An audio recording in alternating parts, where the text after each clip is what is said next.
Good afternoon, everybody. Good afternoon. Thank you. It is clearly now the will of the Parliamentary Conservative Party that there should be a new leader of that party and therefore a new Prime Minister.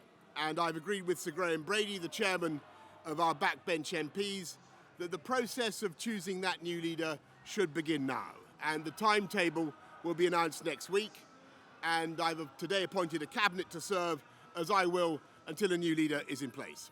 So I want to say to the millions of people who voted for us in 2019, many of them voting Conservative for the first time, thank you for that incredible mandate, the biggest Conservative majority since 1987, the biggest share of the vote since 1979.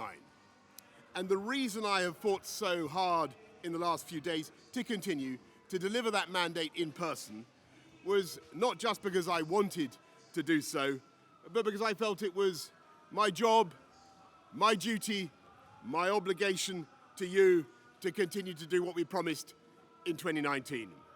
And of course, I'm immensely proud of the achievements of this government, from getting Brexit done to settling our relations with the continent for over half a century, reclaiming the power for this country to make its own laws in Parliament, getting us all through the pandemic, delivering the fastest vaccine rollout in Europe, the fastest exit from lockdown, and in the last few months, leading the West in standing up to Putin's aggression in Ukraine. And let me say now to the people of Ukraine that I know that we in the UK will continue to back your fight for freedom for as long as it takes. And at the same time, in this country, we've been pushing forward a vast program of investment in infrastructure and skills and technology, the biggest in a century, because if I have one insight into human beings, it is that genius and talent and enthusiasm and imagination are evenly distributed throughout the population, but opportunity is not. And that's why we must keep levelling up, keep unleashing the potential of every part of the United Kingdom. And if we can do that in this country, we will be the most prosperous in Europe. And in the last few days, I've tried to persuade my colleagues that it would be eccentric to change governments when we're delivering so much, and when we have such a vast mandate, and when we're actually only a handful of points behind in the polls, even in mid-term after quite a few months of pretty relentless sledging, and when the economic scene is so difficult domestically and internationally. And I regret not to have been successful in those arguments, and of course it's painful not to be able to see through so many ideas and projects myself. But as we've seen at Westminster, the herd instinct is powerful. When the herd moves, it moves. And my friends, in politics, no one is remotely indispensable.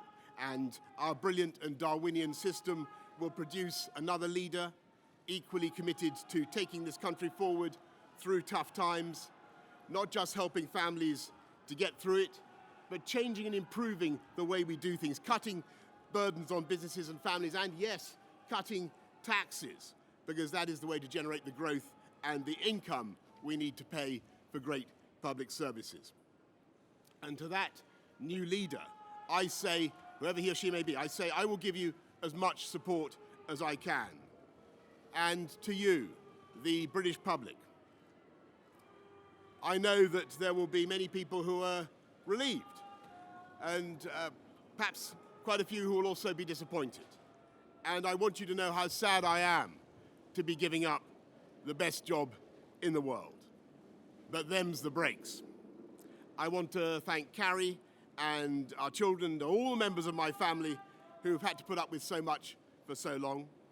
I want to thank the peerless British Civil Service for all the help and support that you have given our police, our emergency services, and of course our fantastic NHS, who at critical moment helped to extend my own period in office, as well as our armed services and our agencies that are so admired around the world, and our indefatigable Conservative Party members and supporters, whose selfless campaigning makes our democracy possible.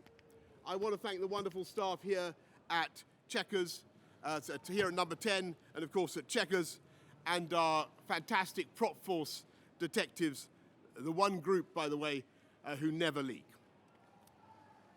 Above all, I want to thank you, the British public, for the immense privilege that you have given me. And I want you to know that from now on until the new Prime Minister is in place, your interests will be served and the government of the country will be carried on. Being Prime Minister is an education in itself.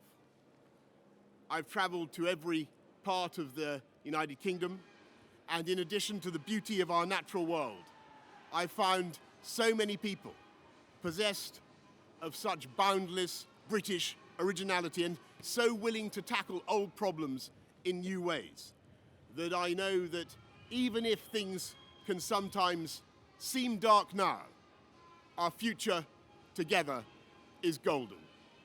Thank you all very much. Thank you.